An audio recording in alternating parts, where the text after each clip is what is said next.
buenas, bienvenidos y bienvenidas a Sin Fronteras. Hoy es lunes 13 de febrero de 2025. ¿Quién vive en Nicaragua? Gente que no vende patria.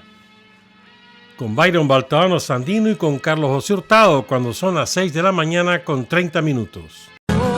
Porque es la naturaleza del imperialismo la que bestializa a los hombres, la que la convierte en fieras sedientas de sangre que están dispuestas a degollar, a asesinar, a destruir hasta la última imagen de un revolucionario, de un partidario de un régimen que haya caído bajo su bota o que luche por su libertad. Y recordemos siempre que no se puede confiar en el imperialismo, pero ni tantito así, nada.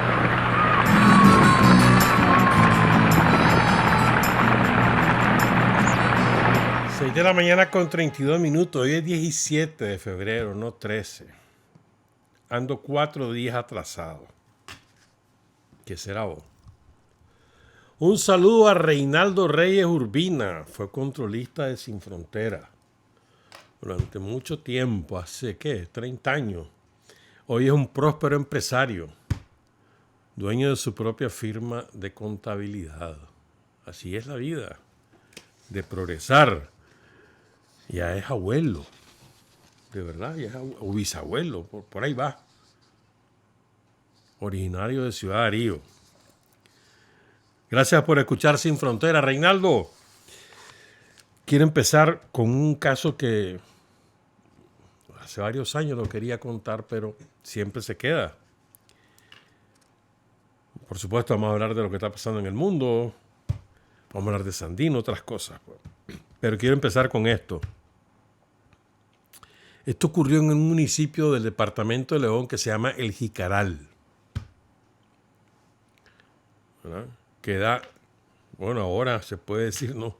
En la carretera, digamos, entre San Isidro, Matagalpa y Telica, León, sobre la carretera está la cabecera municipal del Jicaral, que tiene costas en el lago Solotlán, colinda con Tipitapa, perdón, con San Francisco Libre, perdón. Entonces ahí en el Jicaral, en el trecho de Mina la India, la comarca Los Rastrojos, ahí el 3 de febrero de 1979 se apareció la Guardia, varias patrullas de la Guardia, a catear casa por casa. La gente estaba aterrorizada. Se metió en las veredas, en callejones. Y llegaron a una casa ahí en la comarca, donde estaba un muchacho cuyo nombre es Noel Brenes Matamoros, 20 años. Y la guardia pregunta, ¿quién es Noel Brenes? Entonces Noel, que se estaba comiendo ahí un turrón, levanta la cabeza y dice, yo soy Noel Brenes, le dice. Él estaba desarmado. Y lo agarran los guardias y le empiezan a meter una golpiza que no es jugando, hermano. A culatazos, a golpes, a patadas. Y en medio de las patadas y de los golpes, lo van arrastrando, ¿verdad? Y había un pedregal. Arrastraron su cara, su rostro contra las piedras.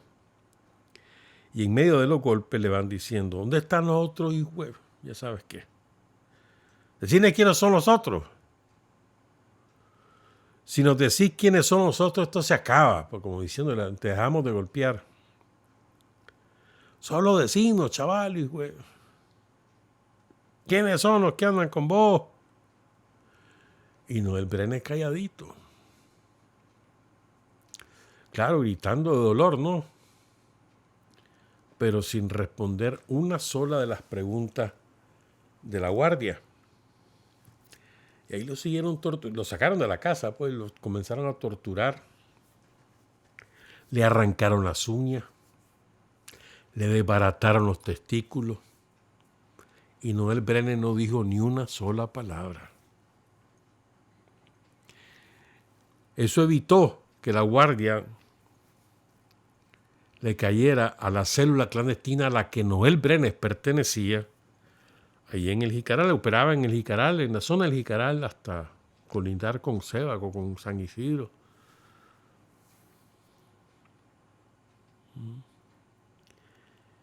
Y pudieron huir los compañeros. Finalmente lo mataron. Noel Brenner Matamoro. Qué clase de valentía de muchacho, ¿no? 20 años nada más. En el Jicaral no lo olvidan. El Centro de Salud, así se llama, Noel Brenner Matamoro. La U del Poder Judicial, así se llama, Noel Brenner Matamoro. Y cada año, cada 3 de febrero, lo recuerdan. Van a donde está su estela. Y todavía hay miembros de la célula a la que pertenecía Noel, todavía sobreviven. Un héroe de tantísimos héroes que tiene el pueblo nicaragüense. Honor y gloria a Noel Brenner Matamoro, originario del Jicaral. Son las 6:38, fíjense. Yo no creo que exista mayor descaro que este, ¿verdad? Durante décadas, diría yo, ¿no? Los sicarios de Estados Unidos que se dedican a escribir o al periodismo o a la comunicación, pero que son realmente propagandistas, imperialistas, durante décadas dijeron, nosotros somos independientes. ¿Verdad? Siempre los denunciamos que no eran independientes, sino que eran vocingleros de Estados Unidos. Siempre. Y ellos se rasgaban las vestiduras, qué barbaridad, nos insultan, pero es que nosotros somos así, nosotros somos asá, nosotros hacemos periodismo objetivo, decían, ¿no? Equilibrado. Es que, pero yo pocas veces he visto tanto descaro como el de ahora.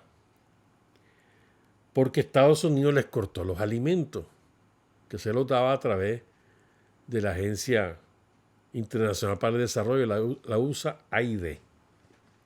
¿Verdad? Fundada ya en el 61, si mal no recuerdo, por el presidente John F. Kennedy como parte de su programa para frenar la influencia de la revolución cubana que acababa de triunfar. Entonces se suponía que iban a hacer financiamiento a programas sociales y no sé cuánto, pero ya hacia mediados de los años 70 lo convirtieron en un instrumento de los servicios de inteligencia de Estados Unidos para subvertir el orden en aquellas sociedades que les eran adversas o consolidar el poder de Estados Unidos en esas sociedades o, sobre todo en América Latina, pero después se extendió al resto del mundo, o que también era otra de las opciones de los gringos, descomponer las fuerzas populares, dividirlas. Así funcionaron. En los años 80, a través de la USAID, se financió a los medios de comunicación de la contrarrevolución que operaban en Nicaragua, como la prensa o Radio Corporación, por citar 2 ejemplos. Pero eran muchos más. Y así se mantuvieron funcionando con esos fondos. Eran medios independientes, eran voceros de la contrarrevolución, es decir, voceros de la agresión armada de Estados Unidos contra el pueblo de Nicaragua. Que eso no es ninguna calumnia, ninguna acusación infundada. Está además respaldado, esa acusación está respaldada por el fallo de la Corte Internacional de Justicia de La Haya del 27 de junio de 1987. ¿Verdad? Y así pasaron los años 90 con el retorno del Frente Sandinista al poder al triunfar Daniel y las elecciones de noviembre de 2006. A partir del 10 de enero de 2007 empieza de nuevo el financiamiento para crear medios disque independientes, financiar la creación de páginas web, de medios digitales, o pagar programas ya establecidos en televisión, en radio, en prensa escrita, hasta que dejó de existir, ¿verdad? Y entonces aparecieron con mayor fuerza ellos diciendo: yo soy independiente, el periodismo independiente, ¿verdad? Miren qué descaro. Este es un titular del diario El País de ayer. La suspensión de fondos de USAID, el último gran golpe a la prensa independiente latinoamericana. ¿Cómo es posible que sean tan descarados? ¿Ah? O sea, la suspensión de fondos de Estados Unidos es un golpe a la prensa independiente. ¿Independiente de quién? Pues si son un brazo de Estados Unidos.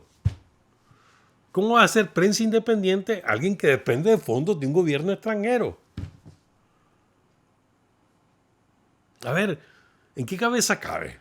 O sea, ese es el mayor descaro que yo he visto en mucho tiempo. Y lo dice un diario que se ha convertido en vocinglero de los intereses más reaccionarios y espurios de España y de Europa, y del imperialismo en general. Que alguna vez hizo un periodismo decente, allá a principios de los años 80. Después se volvió cualquier cosa. ¿Cómo es posible, verdad? Y allá andan rasgándose la vestidura, andan muertos de hambre ahora. Es en serio. ¿Cómo van a hacer? Allá andan buscando la embajada de Alemania, la embajada de España, la embajada de Francia, la embajada del Reino Unido, la de Italia, que es fascista, por cierto. Hasta la de Japón han ido. A las embajadas, pues, fuera de aquí, de Nicaragua. Miren, nosotros somos periodistas independientes que nos han dejado sin fondo. Decir, pero ¿cómo es posible? Y además, después, y en la crónica firmada por una tal Carla Gloria Colomé en New York, dice que tienen miedo. Pongan cuidado. Que tienen miedo de hablar los directores de esos medios independientes, porque si hablan a lo mejor ya no le vuelven a dar fondos. Pero ¿cómo es posible, no? A lo mejor no dicen nada para que le vuelvan a dar reales. Es un descaro. Pero bueno, al menos yo creo que quedan al descubierto totalmente. Pues están en pelotas. El taparrabo que se los ponían los yanquis se los quitaron. En pelota y además con problemas estomacales. Así imagínense ustedes lo que sale de ahí.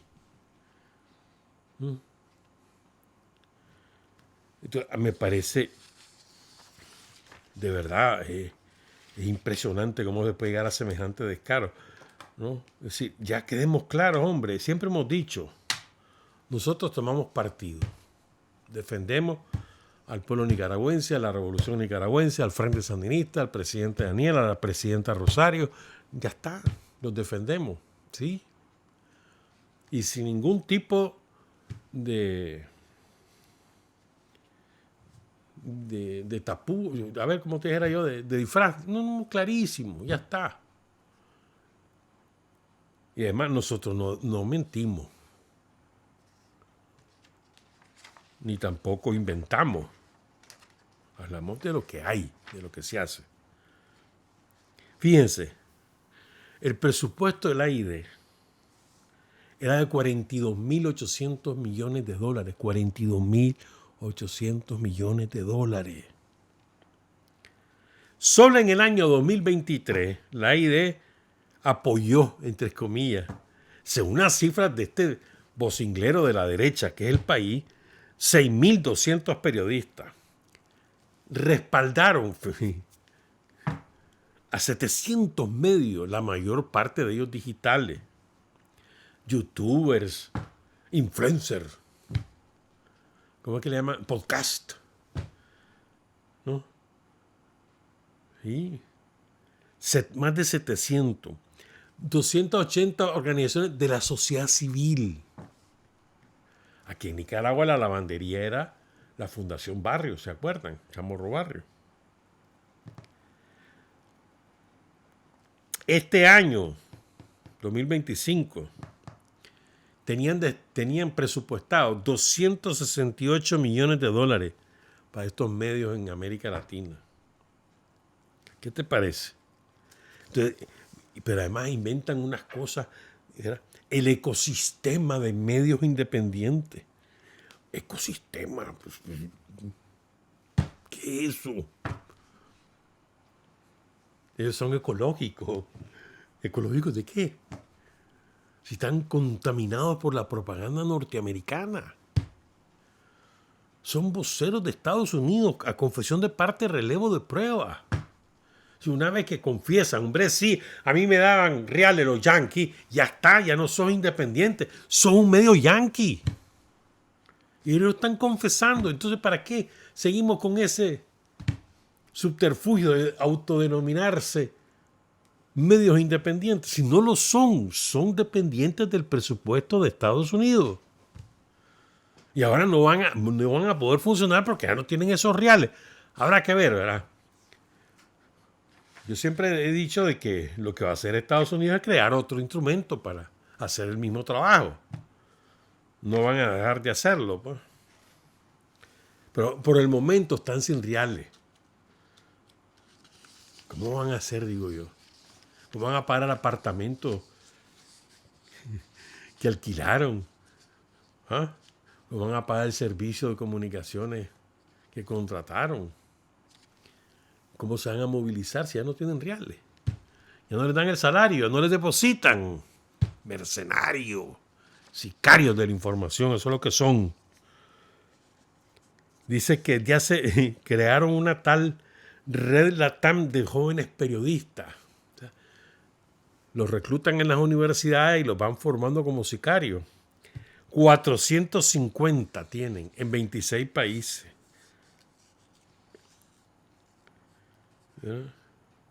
Hay 40 medios afectados en 13 países de América Latina y el 60% recibía apoyos para proyectos formativos, para formarlos como sicarios.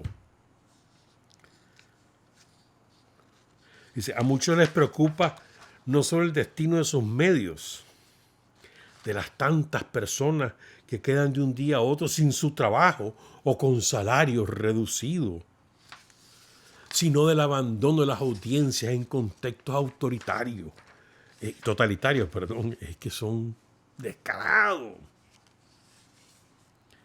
¿Ah? Ahora, los más afectados son la gusanera.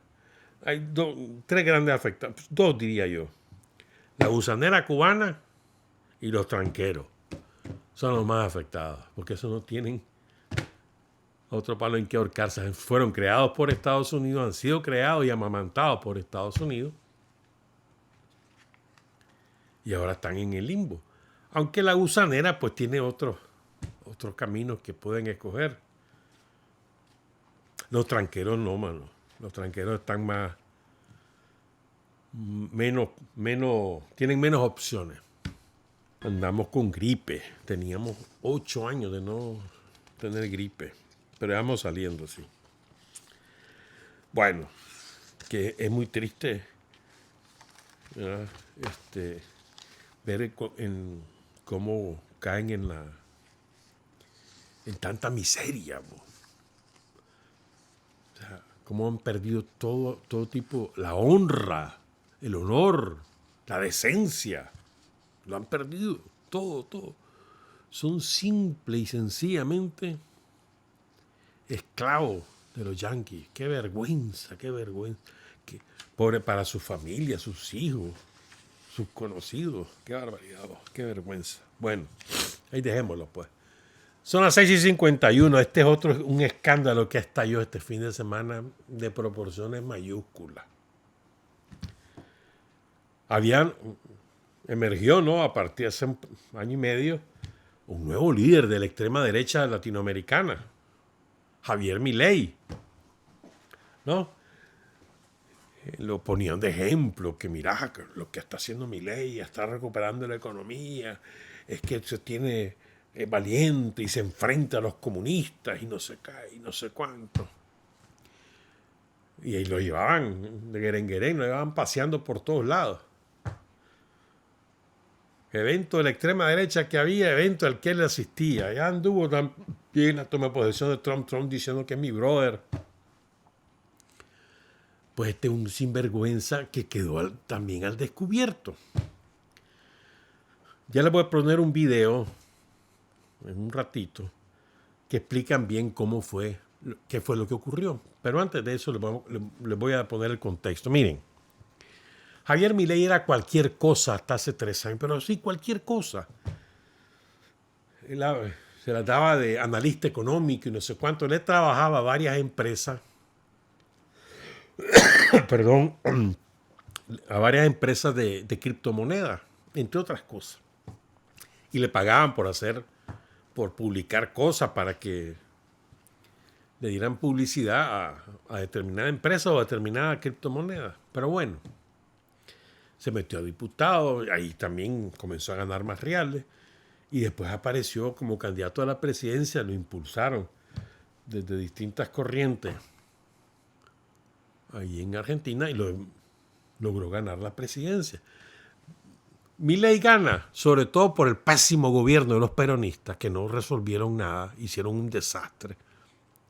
Más por el pésimo gobierno de los peronistas que por sus propios méritos. El caso es que Milei llega, pues. Y hay una claque de fanáticos de Milei. En Argentina hay un segmento de la población que es de pensamiento genuinamente fascista, racista, clasista, odia a todo lo que no tiene, a todos los que son pobres, pues, empobrecidos, odia. Un segmento importante de la sociedad argentina es así. Ese segmento tiene como ídolo a Milei, tienen reales. Entonces viene Milei y el viernes él usa mucho las redes sociales, sobre todo X Twitter, y publica en su cuenta de X Twitter un post donde dice que, mira, esta criptomoneda acaba de ser lanzada, es para invertir en Argentina, para sacar adelante a las pequeñas y medianas empresas. Y además, no solo lo publica, sino que además lo fija, es decir, lo deja como la primera nota que aparece en su cuenta, de manera que aunque él publique después de eso, siempre va a estar esa de primero. O sea, eso indica una voluntad expresa de Milei de respaldar eso. O sea, de que lo está haciendo conscientemente. Y entonces, bueno, apenas aparece, empieza un montón de gente a comprar la tal moneda que se llama Libra.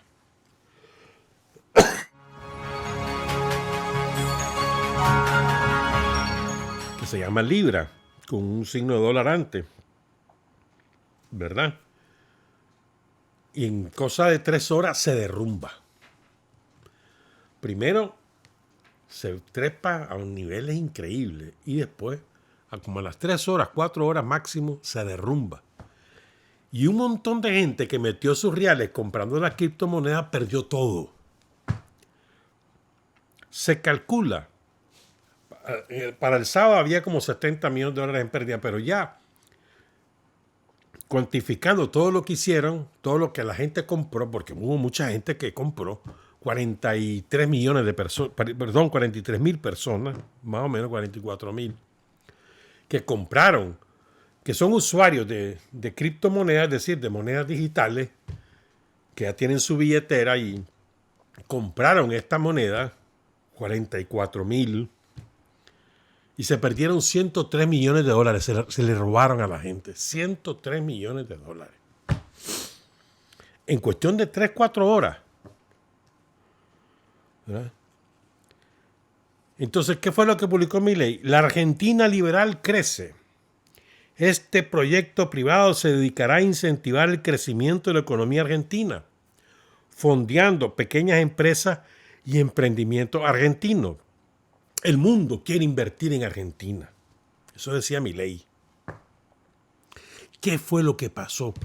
Hay un tipo que se llama Jack Garzón que es experto en criptomonedas.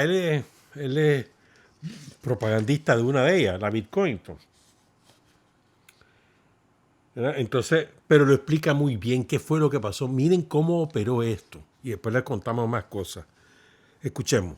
La estafa cripto de Milei no es estafa porque bajó de precio. Tampoco es estafa porque muchos hayan perdido dinero. Así es el libre mercado. Es estafa porque fue premeditado y en este video te lo voy a probar. El día de ayer Milei publicó el lanzamiento de una criptomoneda para invertir en Argentina. No la ofreció como una meme coin, la ofreció como un proyecto de utilidad para poder invertir en el país. Apenas Milei publica, podemos ver los movimientos en la blockchain, que es transparente. Podemos ver varias carteras que compraron en el segundo cero. Por ejemplo, esta compró en el segundo cero, compró 1.1 millones de dólares y logró vender 7 millones. Es decir, tuvo una ganancia de 6.1 millones. Esta otra cartera compró en el segundo 1 millón de dólares y logró sacar 5.6 millones de dólares de ganancia. Esta otra compró en el segundo 7, comprando 2.9 millones de dólares, sacando 5.9.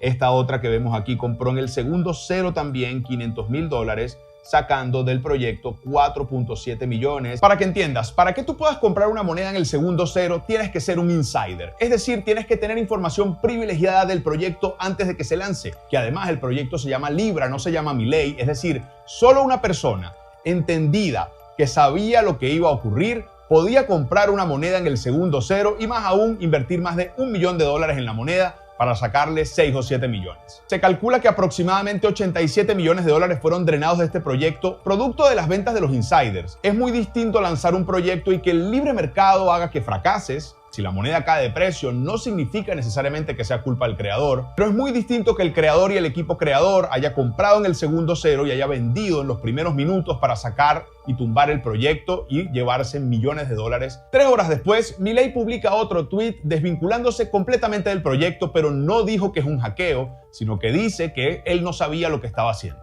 ¿Qué fue entonces lo que pasó? Opción 1. Milei es un estafador. Opción 2, el equipo de Milei es un estafador y el mismo Milei fue estafado. De cualquier manera, sea cualquiera de las dos opciones, Milei no debería simplemente desvincularse del proyecto, sino que debería entregar entonces la cabeza del supuesto culpable.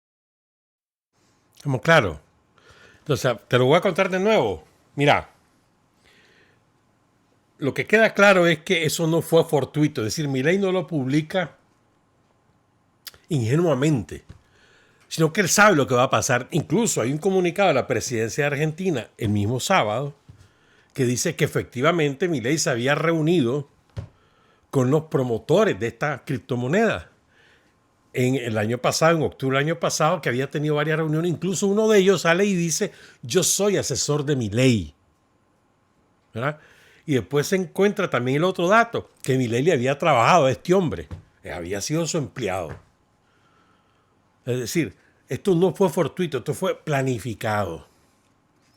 Y la prueba de eso es lo que explicaba el hombre Jack Garzón, que explicaba que en el minuto 0 hay varias empresas de criptomonedas que compran millones de dólares y luego venden a los pocos minutos o a la hora, venden y sacan una ganancia estratosférica en cuestión de minutos.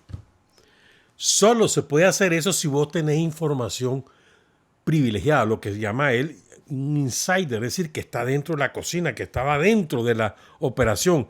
Como sabe que esto es así, entonces compra, pues luego vende y saca los reales. Y tiene una ganancia escandalosa. Ese Javier Milei, un ladrón descarado.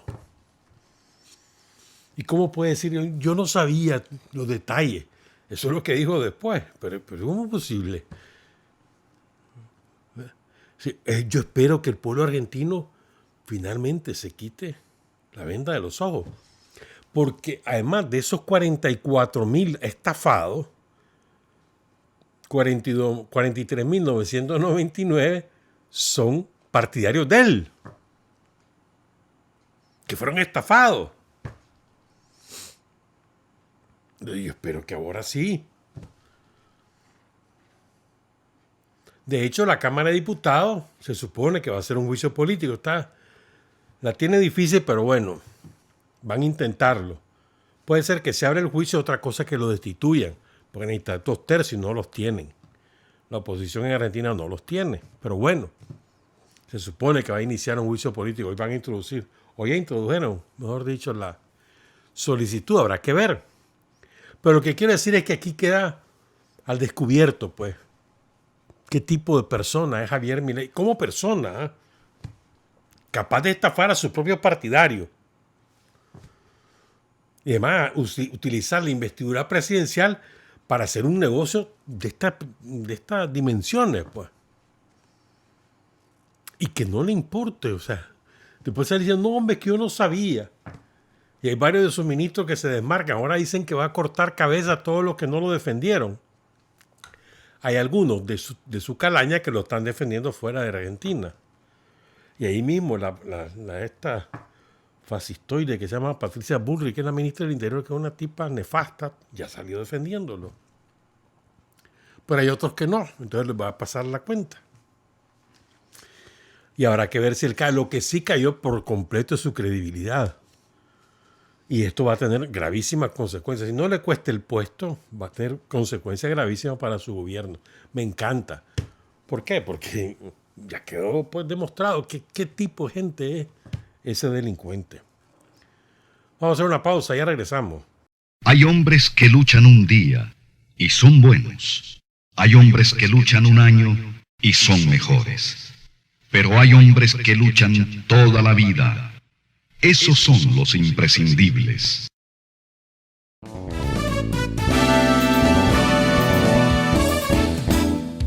Sin fronteras para decir la verdad. Sin fronteras, trabajar, avanzar, combatir, vencer. Sin fronteras.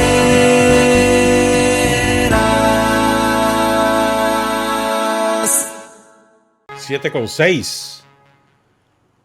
En Arabia Saudita se van a reunir delegaciones del máximo nivel de Rusia y de Estados Unidos para discutir una agenda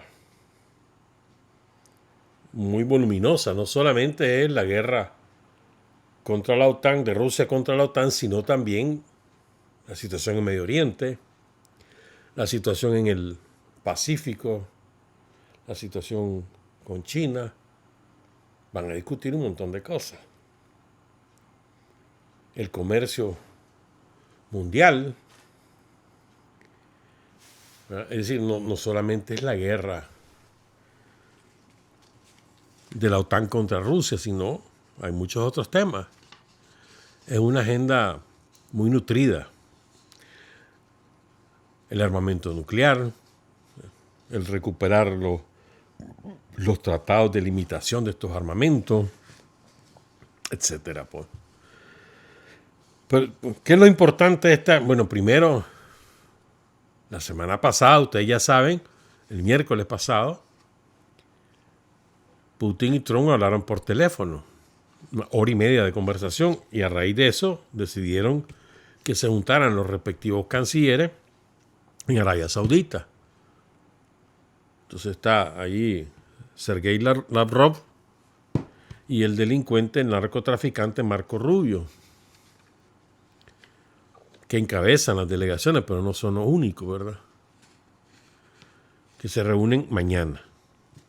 Se supone que van a preparar la reunión entre los dos mandatarios, la reunión cara a cara, se supone.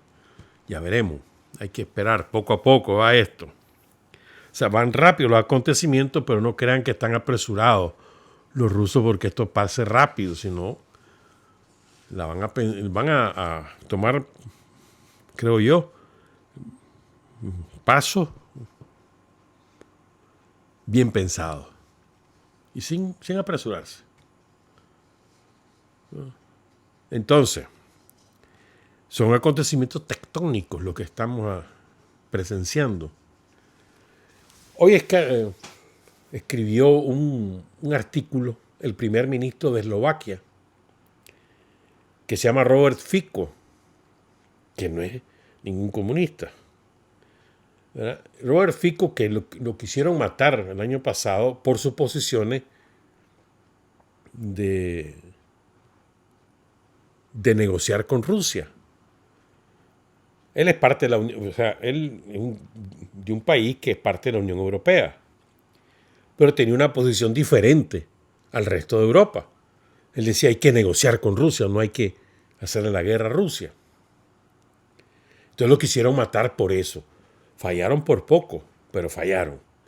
Entonces hoy escribí un artículo que es muy bueno. Pues dice, este es un juego en el que van Trump con Putin versus Europa con Ucrania. Un juego a 4 manos, dice. Una partida de tenis. Pero además lo más importante que dice ahí es que Europa queda descolocada. Porque no la van a invitar a esa reunión para negociar el fin de la guerra. No va a ser invitada a Europa.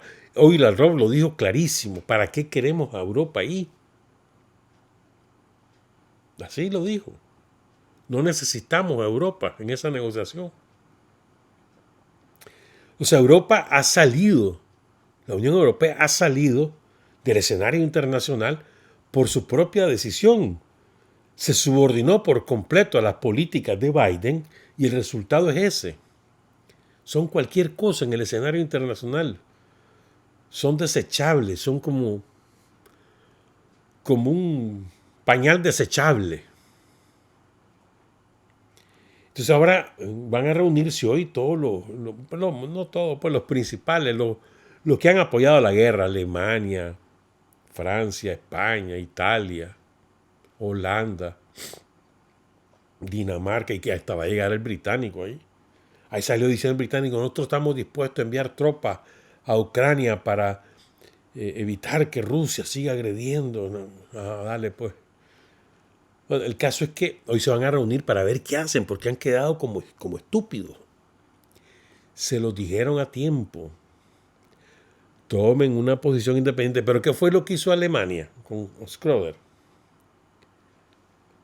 Le reventaron, le volaron el gasoducto que le permitía a Alemania tener gas barato y que su economía funcionara bien. Se lo voló a Estados Unidos, una operación entre la OTAN y los servicios de inteligencia de Ucrania, y Alemania no protestó, ni siquiera quiso investigar. Entonces, el gran ganador de esa guerra es Estados Unidos. Le vende más petróleo a Alemania, le vende gas a Alemania, a Europa, más petróleo a Europa, más gas a Europa. Le vende las armas, que es lo más importante para los gringos, a Europa. Entonces, negocio redondo y ni un solo muerto de ellos. Ni tampoco han exprimido a sus finanzas. O sea, los que están listos y servidos son los europeos. Crisis económica en Alemania, crisis económica en Francia, crisis económica en todos lados. Entonces, decidieron dejar de ser independientes, se subordinaron al imperialismo norteamericano en todo. Dejaron de tener autonomía hasta en las cosas más elementales. Los gringos censuraban, ellos también. ¿No te acuerdas que hasta prohibieron la letra Z? ¿Se acuerdan de eso? Qué estúpidos que son los europeos, por Dios. Porque una parte de los contingentes del ejército ruso llevaban el símbolo Z, después eran otros, porque son distintos ejércitos, ¿no? Entonces prohibieron la letra Z. Son estúpidos, en serio. Comenzaron a destruir monumentos a los liberadores, a los libertadores de los nazis. Porque la Unión Soviética es la que libera a Europa de los nazis. No son los gringos. Y así pues. Y el viernes viene el vicepresidente Vance, vicepresidente de Estados Unidos, pegó una nalgueada que no es jugando. Ya Europa no sirve, les digo en otras palabras, están censurando, no sé cuál. Bravo. Pero es que los humillaron, pues sí, en su propio patio, ahí en Múnich, los llegó a humillar. A decirle 4 chanchadas, ustedes no sirven. Nosotros somos los que servimos, nosotros nos vamos a arreglar con los rusos, ya está. Es impresionante, ¿verdad? O sea, cuando se pierde la dignidad, se pierde el honor, no hay forma de recuperar la independencia, no hay manera.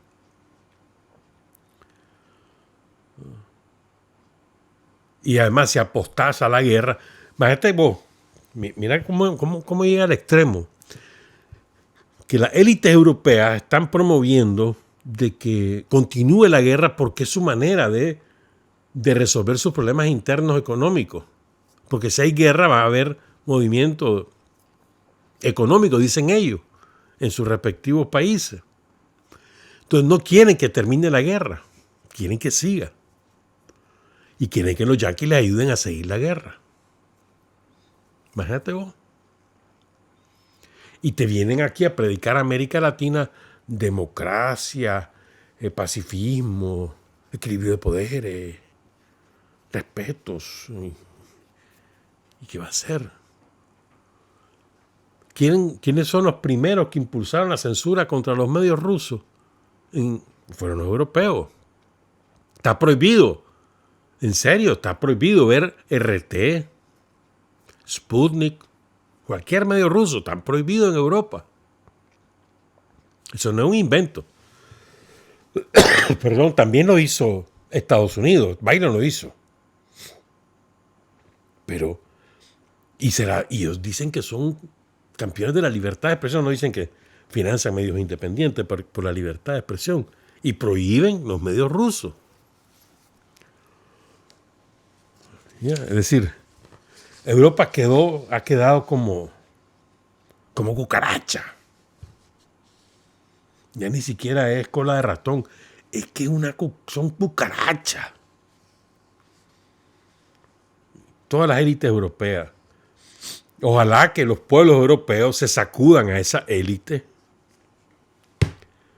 y encuentren opciones nacionalistas. Yo no digo que sean revolucionarios, no, opciones nacionalistas que defiendan los intereses de sus países, de sus pueblos, que no se subordinen a potencias extranjeras, eso es todo, ¿va? Pues no son revolucionarios, no es eso, pues se trata simplemente de tener decencia, ser honorable. Ojalá los pueblos europeos puedan encontrar fórmulas semejantes, pues, pero vos ves los panoramas políticos de cada país y te echas a llorar, hermano. Se pelean por ver quién es más pro-yanqui, quién es más pro-guerra. Pero pleito entre ellos por ver quién es más antirruso y quién es más pro-yanqui. La tal izquierda en Francia, que se la dan de izquierda y que no de izquierda tienen lo que yo tengo de negro, ¿verdad? Entonces salieron diciendo, mira, ganamos y no sé cuánto, pero con un discurso antirruso. Ahora están en el piso. Ya no son opción. Melenchón y toda su gente, pues.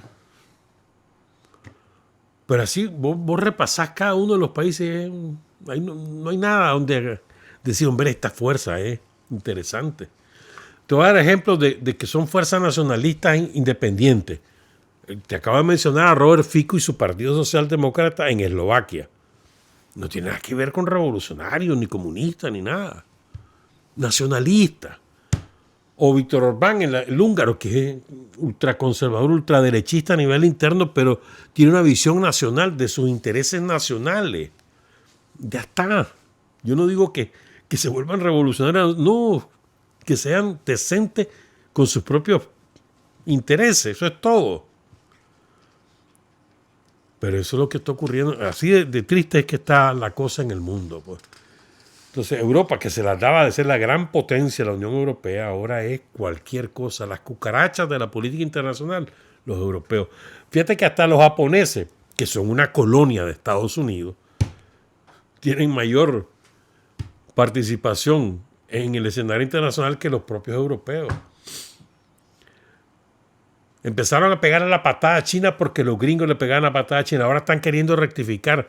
Ahí recibieron al canciller, están buscando como por ahí irse, pues vámonos con China, pues. Tal vez, les va, tal vez.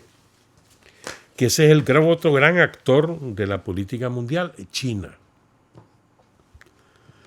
Rusia y Estados Unidos pueden resolver problemas bilaterales, pero si de verdad quieren tener una agenda múltiple, tienen que tomar en cuenta China.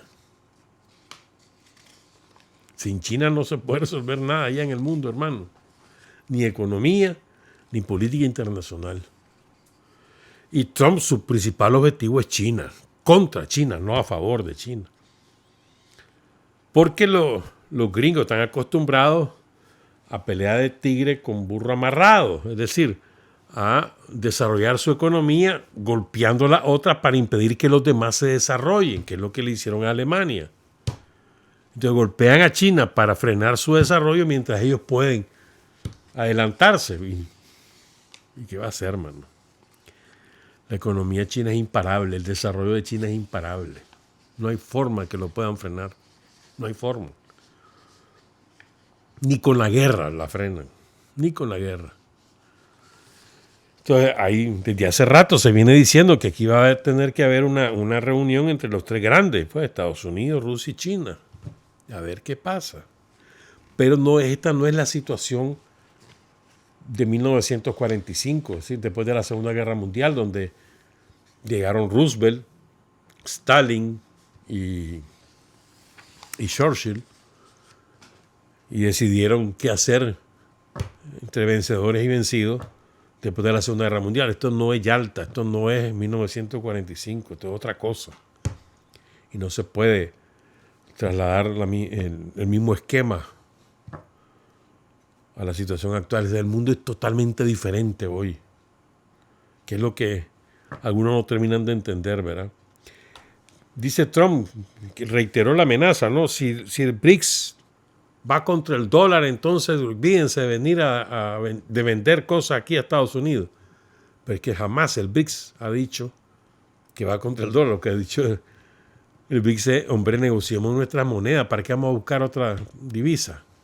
Negociemos entre nosotros, eso es lo que ha dicho el BRICS. Y lo reiteraron. Pero bueno, lo que sí creo que es muy importante lo que va a pasar mañana. A ver, es que los pobres, las cucarachas europeas, quién sabe qué van a decidir hoy. ¿Con qué van a salir? Viva Zelensky, viva Ucrania. Y ahí están derrotados.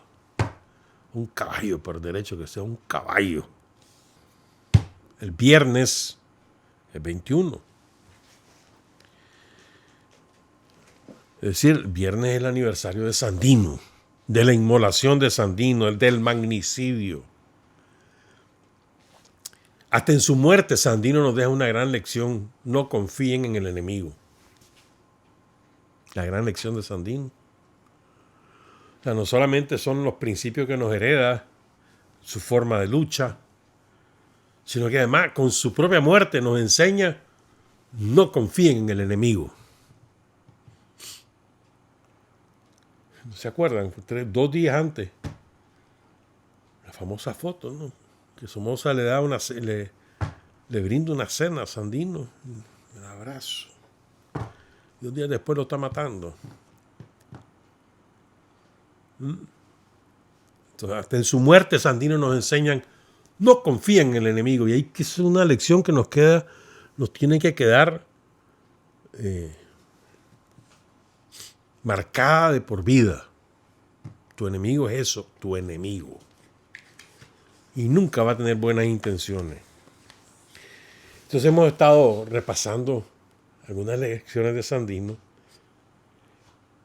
Y el primer manifiesto que él redacta y difunde, que es el 1 de julio de 1927, el manifiesto San Albino, es una maravilla ese manifiesto. O sea, vos lees párrafo a párrafo, no tiene desperdicio. Y en cada párrafo hay una lección formidable. Pero hay que recordar el contexto en el cual lo hace Sandino. Recuerden una cosa, miren. Hasta Sandino, en Nicaragua, solo podían escupir en rueda, como se dice vulgarmente, los que tenían reales. Antes de Sandino, solo podían opinar sobre Nicaragua, sobre el país, sobre el gobierno, sobre Estados Unidos, sobre cualquier tema de interés del país, solo podían opinar los que tenían dinero o los que habían logrado forjar una carrera universitaria. Ya podían escupir en ruedas, nada más. O sea, un puñado. Eran 300,000 los nicaragüenses de la época y como 10,000 podían opinar. El resto no tenía voz ni voto. Y esto no es un invento, pueden repasar la historia. Los que tenían plata podían ser candidatos a diputados, o a presidente, o ministro, o tener un puesto público cualquiera. Pues solamente los de reales. Y opinar, nadie. Entonces, en ese contexto, Sandino no solamente opina, sino que forma un ejército para defender esos postulados y para alzar la voz como representante de los empobrecidos. O sea, es un parteaguas en la historia de Nicaragua. No solo es el 4 de mayo cuando él dice, hombre, no, yo no me vendo ni me rindo, pues, y se va con sus hombres. Cuenta cuántos se van con él, 29, y después le quedaron 21. A los pocos meses ha tenido 800. Y al final, 6,000. 6,000 de la época. Que es como tener ahora, y ahí multipliquen por 6, qué sé yo, por lo menos. Un ejército de 40,000 hombres. Hoy en día, probablemente más. Pero entonces es muy importante el manifiesto de San Albino porque es, digamos, como la declaración de principios de Sandino, ¿no? Es decir, son los principales postulados que inspiran su lucha, la guerra que él emprende contra las fuerzas de intervención norteamericanas.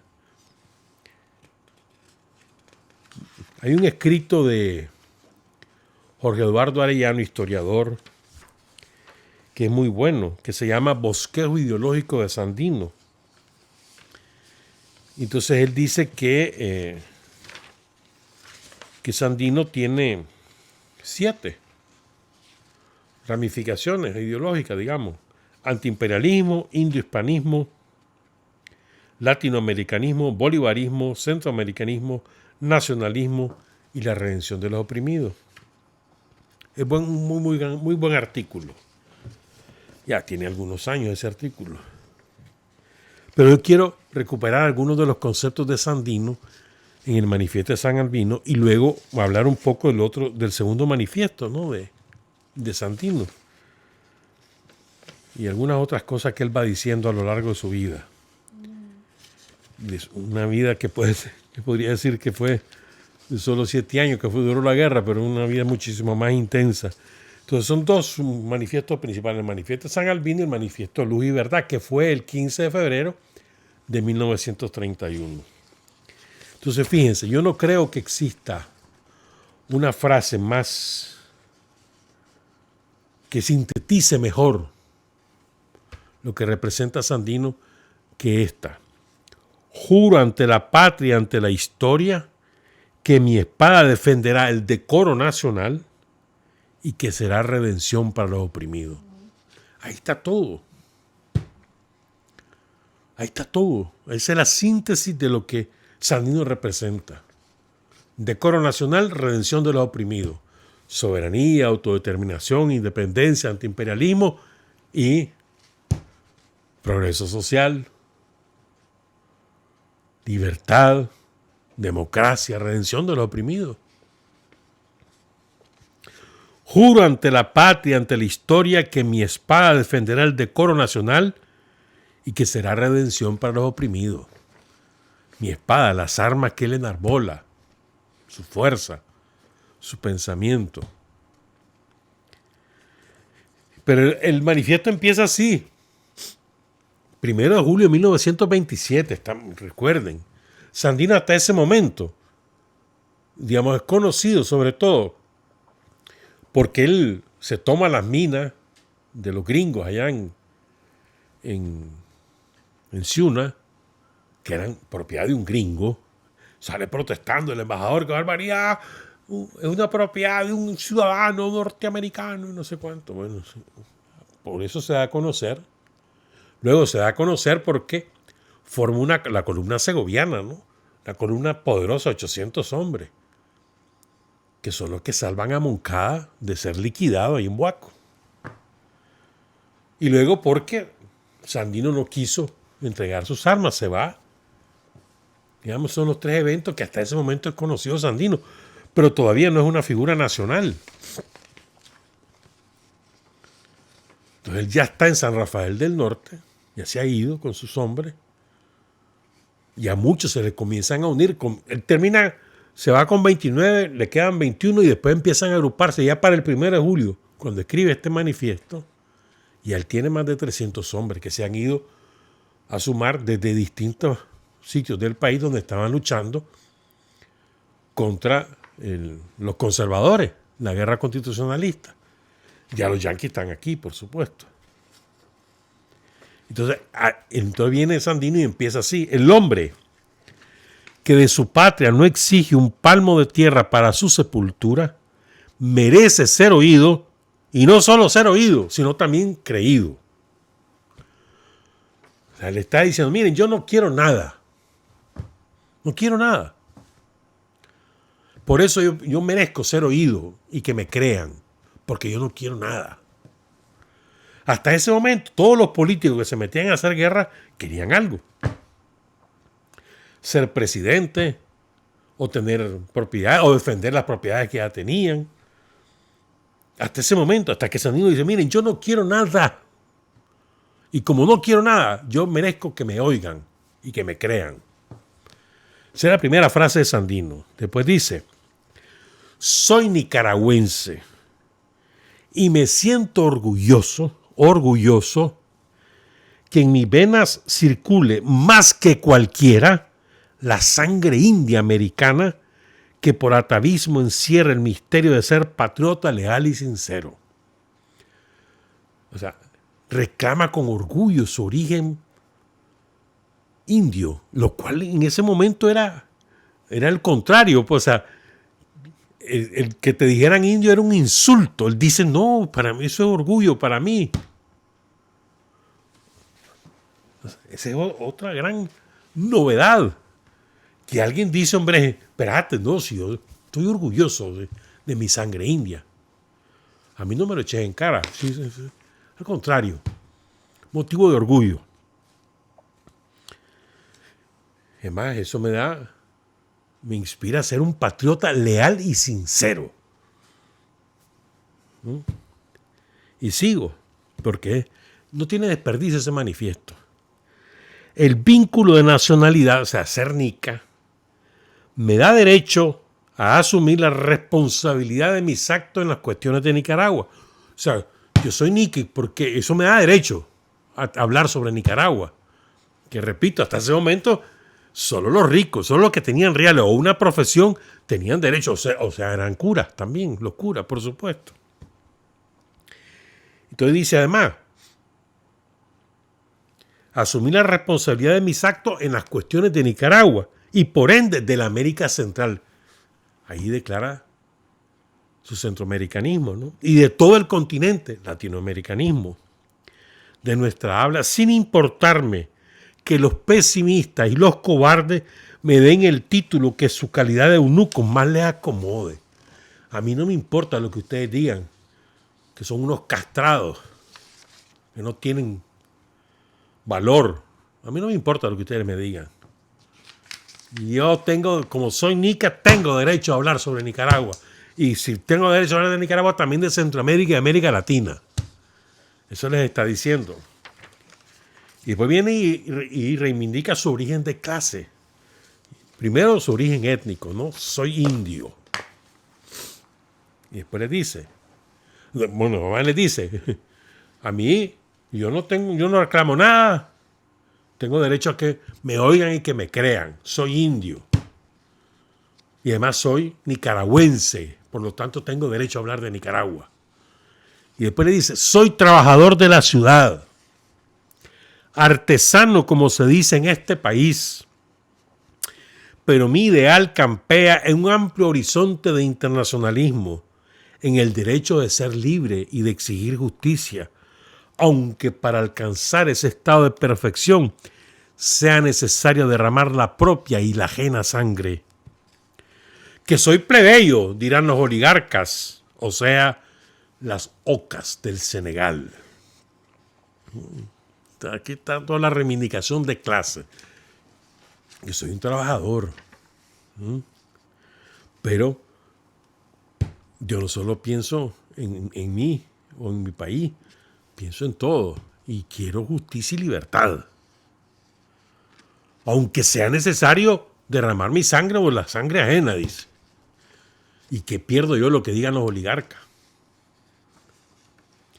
No importa, dice, mi mayor honra es surgir del seno de los oprimidos, que son el alma y nervio de la raza, los que hemos vivido postergados y a merced de los desvergonzados sicarios que ayudaron a incubar el delito de alta traición, los conservadores de Nicaragua, que hirieron el corazón libre de la patria y que nos perseguían encarnizadamente como si no fuéramos hijos de una misma nación.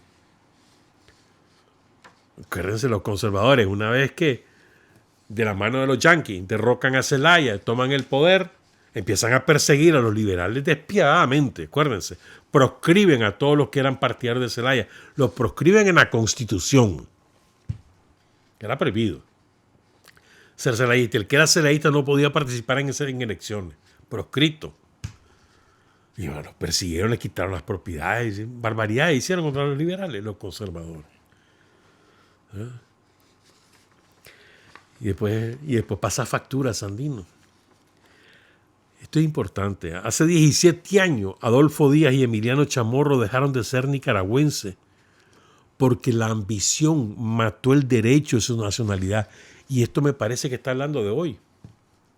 La ambición de todos estos sicarios, los vendepatrias, matan su derecho a la nacionalidad.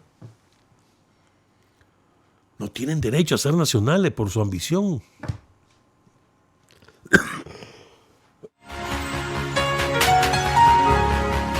Y Sandino se lo está diciendo a los dos jefes conservadores, a Emiliano Chamorro y a Adolfo Díaz. Su ambición, les dice, les mató el derecho a ser nica. Pues ellos arrancaron del asta la bandera que nos cubría a todos los nicaragüenses, la arriaron. Hoy, dice Sandino, esa bandera ondea perezosa y humillada por la ingratitud e indiferencia de sus hijos, que no hacen un esfuerzo sobrehumano para liberarla de la garra de la monstruosa águila, de las garras de la monstruosa águila de pico encorvado que se alimenta con la sangre de este pueblo, mientras en el campo de Marte de Managua flota la bandera que representa el asesinato de pueblos débiles y enemiga de nuestra raza indígena. O sea, su declaración antiimperialista. Ay, mal, culpa a la oligarquía conservadora. Ustedes son los culpables de arriar esa bandera y de que esté en el campo de Marte, en cambio, esté la bandera yanqui, la del águila de pico encorvado. Crímenes imperdonables que reclama la vindicta, dice Sandino. Los pesimistas dirán que soy muy pequeño para la obra que tengo emprendida, pero mi insignificancia está sobrepujada por la altivez de mi corazón de patriota. Y así, aquí viene la frase que les decía al principio, juro ante la patria, ante la historia, que mi espada defenderá el decoro nacional y que será redención para los oprimidos. Y después ya dice, va pues, ¿quieren pelear? Aquí estoy. Acepto la invitación a la lucha y yo mismo la provoco. Y al reto del invasor cobarde y de los traidores de mi patria, contesto con mi grito de combate y mi pecho, y el de mis soldados formarán murallas donde se lleguen a estallar legiones de los enemigos de Nicaragua. Podrá morir el último de mis soldados, que son los soldados de la libertad de Nicaragua, pero antes más de un batallón de los vuestros, invasor rubio, habrá mordido el polvo de mis agrestes montañas. No seré Magdalena que de rodillas implore el perdón de mis enemigos, que son los enemigos de Nicaragua, porque creo que nadie tiene derecho en la tierra a hacerse mi Dios. ¿Lo oyeron, Yankee? Quiero convencer a los nicaragüenses fríos, a los centroamericanos indiferentes y a la raza indohispana que en una estribación de la cordillera andina hay un grupo de patriotas que sabrán luchar y morir como hombres en lucha abierta defendiendo el decoro nacional. Y aquí en aquella famosa frase, me acuerdo de esta frase siempre porque cuando estábamos en los años 70 era muy difundida. Venid, gleba de morfinómanos, pandilla de drogadictos, vengan. Venid a asesinarnos en nuestra propia tierra, vengan a matarnos aquí.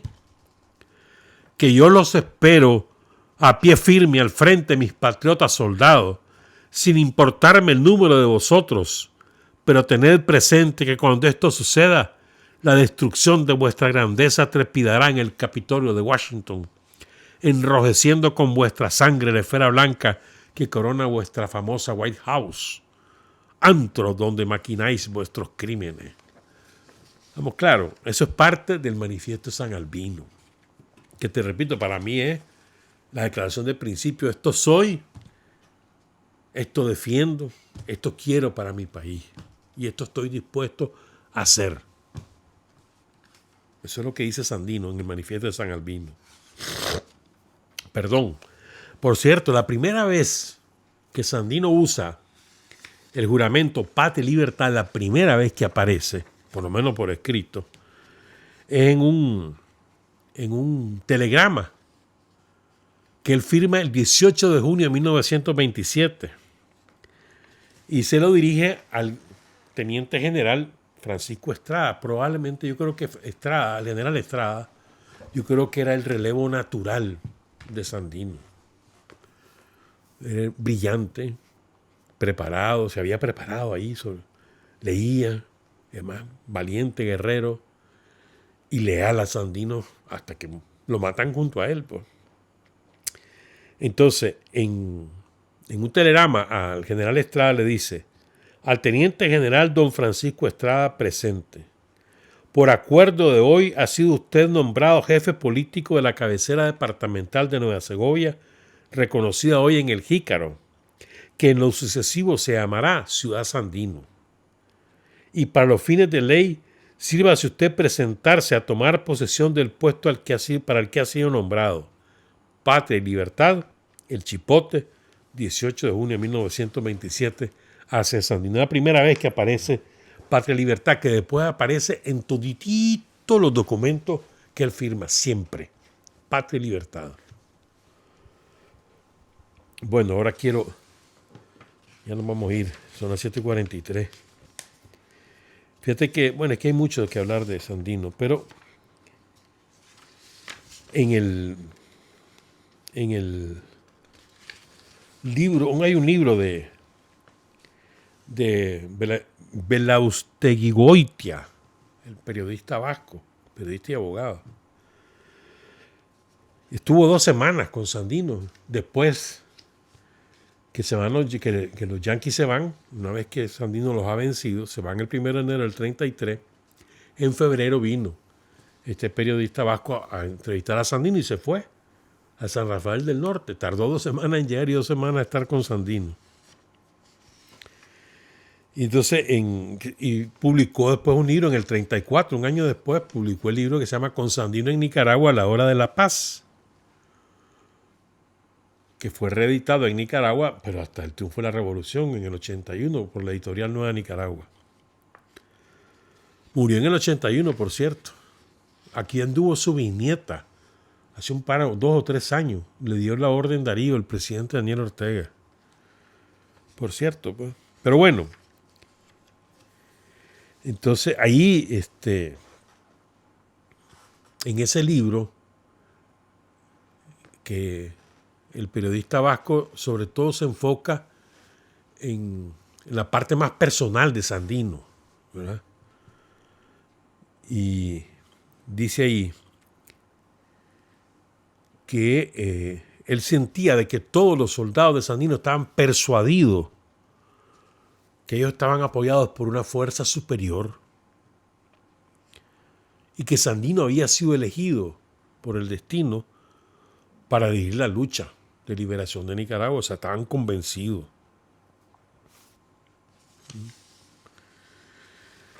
Y quiero citarles un pasaje de ese libro, de Belaustegui-Goitia. Le dice el periodista, me interesa, le dice a Sandino, sobre todo en este movimiento, su aspecto espiritual más que el episódico y militar.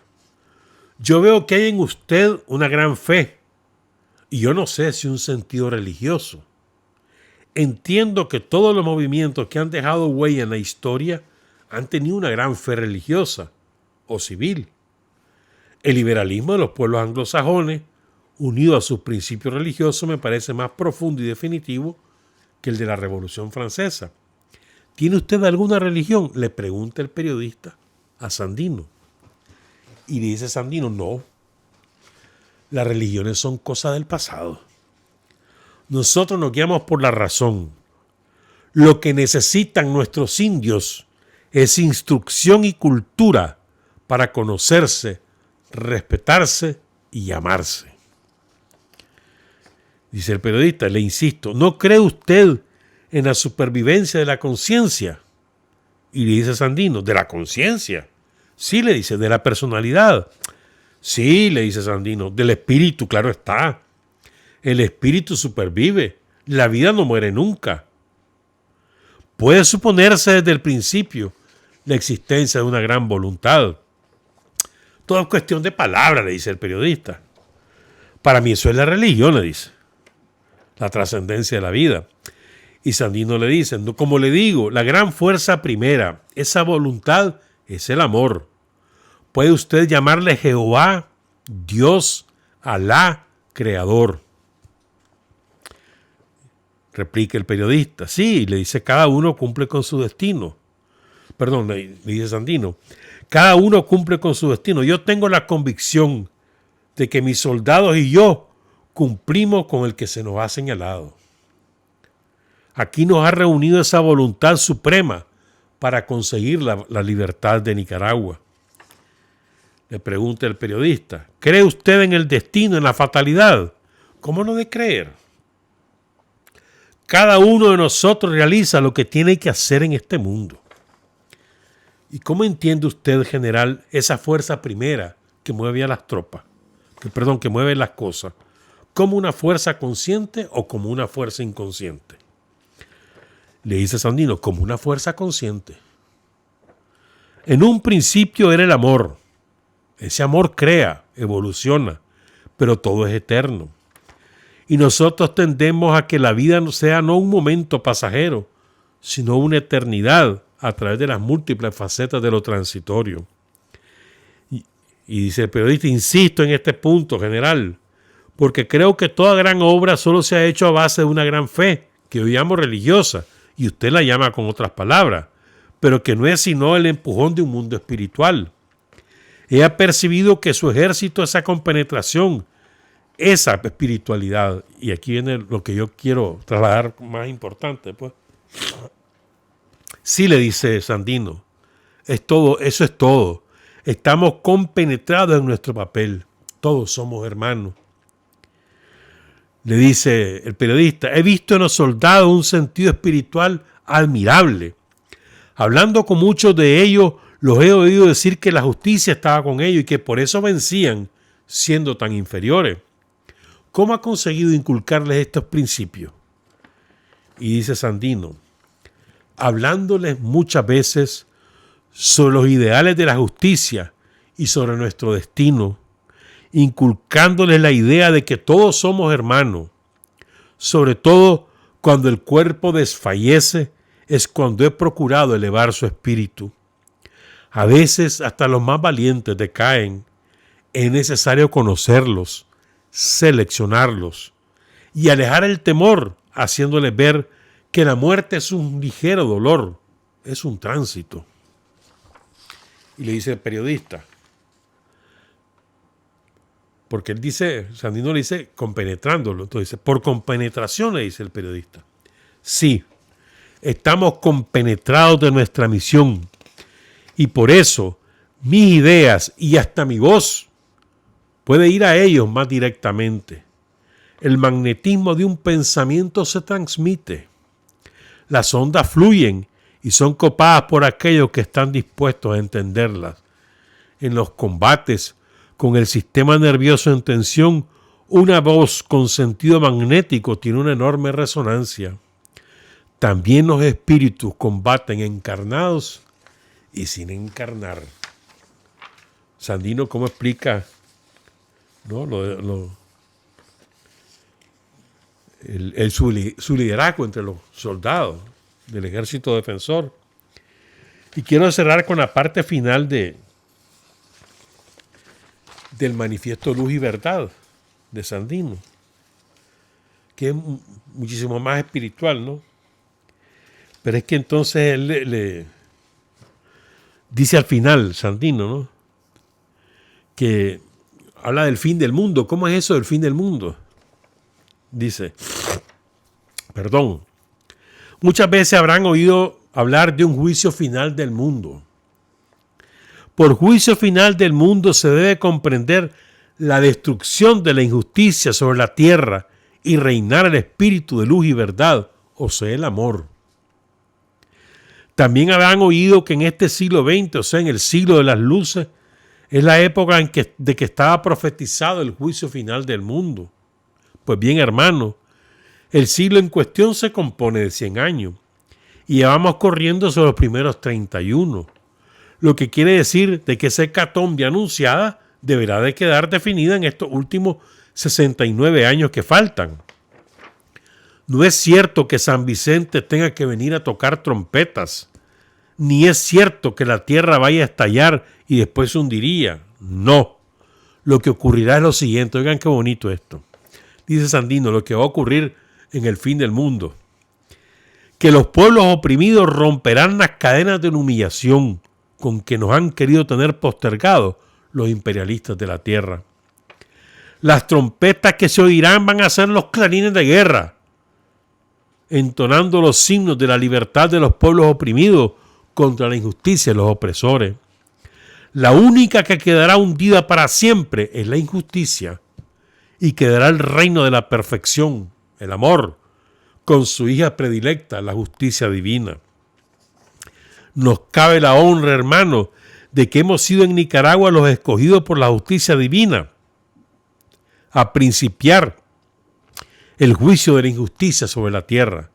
No teman, mis queridos hermanos, y estén seguros, muy seguros y bien seguros, de que muy luego tendremos nuestro triunfo definitivo en Nicaragua, con lo que quedará prendida la mecha de la explosión proletaria contra los imperialistas de la tierra. Sinceramente, vuestro hermano, A.C. Sandino, Patria y Libertad. Y antes que terminara el siglo XX, había triunfado la Revolución Popular Sandinista. Y empezó la derrota de los imperialistas de la tierra en Nicaragua. Sandino, eterno, Sandino, Sandino. El camino, el ejemplo, la inspiración. Sandino, son tantas cosas, ¿no? Hay que estudiar a Sandino. No sé si el mejor, pero uno de los mejores estudiosos de Sandino, Carlos Fonseca. Tiene un montón de escritos sobre Sandino y es una maravilla cómo Carlos fue desentrañando el pensamiento de Sandino. Trabajar, avanzar, combatir, vencer, patria y libertad. Revolución es sentido del momento histórico. Es cambiar todo lo que debe ser cambiado. Es igualdad y libertad plenas. Es ser tratado y tratar a los demás como seres humanos. Es emanciparnos por nosotros mismos y con nuestros propios esfuerzos. es desafiar poderosas fuerzas dominantes dentro y fuera del ámbito social y nacional. Es defender valores en los que se cree al precio de cualquier sacrificio. Es modestia, desinterés, altruismo, solidaridad y heroísmo. Es no mentir jamás ni violar principios éticos. Es convicción profunda de que no existe fuerza en el mundo capaz de aplastar la fuerza de la verdad y las ideas. Revolución es unidad, es independencia, es luchar por nuestro sueño de justicia para Cuba y para el mundo, que es la base de nuestro patriotismo, nuestro socialismo y nuestro internacionalismo.